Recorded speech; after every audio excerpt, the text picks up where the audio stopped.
Welcome back to Magic Untapped. I'm Barry White. Magic the Gathering Arena has taken PC by storm, and there was a lot of buzz about the upcoming Magic Legends video game for Xbox One, PC, and PlayStation 4. But putting the tabletop collectible card game of Magic the Gathering into digital form is anything but new.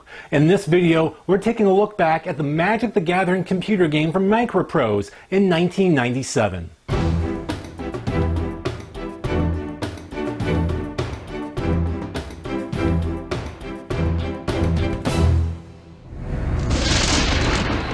In April of 1997, the very first ever Magic the Gathering video game was published and came out for Windows 95 PCs. Developed and published by the now defunct MicroProse, the Magic the Gathering computer game, contemporarily referred to as Chandelar, would be the final game with the company that famed game designer and programmer Sid Meier would ever create. The game featured a surprisingly good deck builder, along with two game modes, a duel mode, and a single-player campaign mode. Duel mode plays out very much like a traditional game of Magic, with a coin flip determining who goes first. After that, it's pretty much as old-school Magic the Gathering as you can get, along with additional cards from the Astral set, which is a Magic expansion exclusive to the computer game. The layout is surprisingly clean, with all of the pertinent information, including life total, creature stats, and so on, clearly presented on screen. It's done so well, in fact, that players often pointed to Chandelar as the ideal standard for how a digital traditional game of Magic should look on screen. It was very, very important for us to stay faithful to the card game. We felt like that's what the people who already played the card game would expect from the computer game. While games were often played single player against an AI-controlled opponent, player versus player was available over the modem through an add-on appropriately named Monolink. The game's single-player campaign introduced players to the rogue plane of Chandelar via an overhead map of the plane's supercontinent, across which the player must travel from village to village and castle to castle, discovering hidden treasures, surprises, and fighting or fleeing from adversarial wizards and beasts along the way.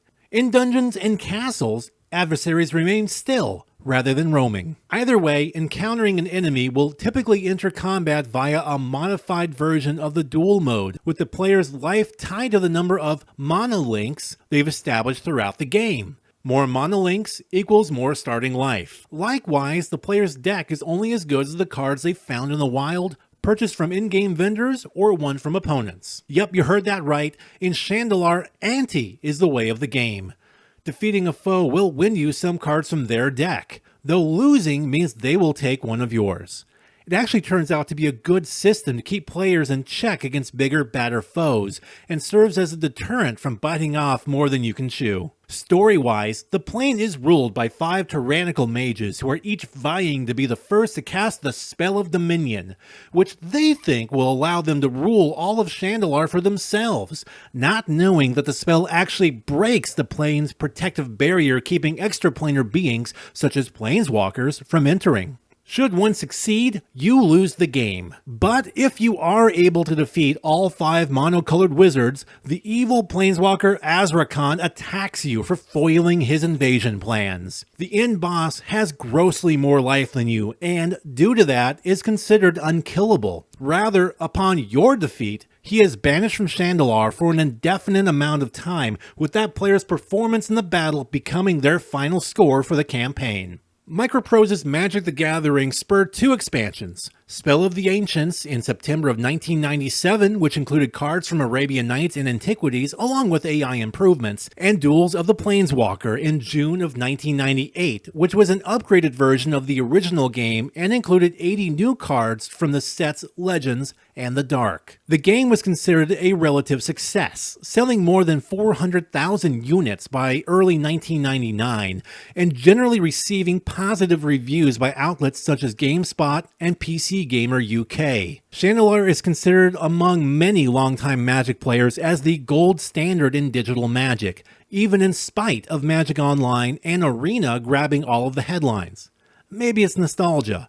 Perhaps it's the exploration. And maybe it's because Sid Meier simply knew what he was doing by creating a well-made, true to the source material, faithful representation of Magic the Gathering in digital form. A lot of the players have said, wow, I'd love to see this on computer. I would love to play this because it would make it much easier to sort of plug in new cards and take out old cards and see how everything interrelates. Good game, Sid.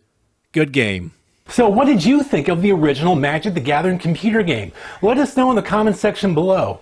And please remember to subscribe to Magic Untapped on YouTube and support us on Patreon for more great Magic the Gathering content.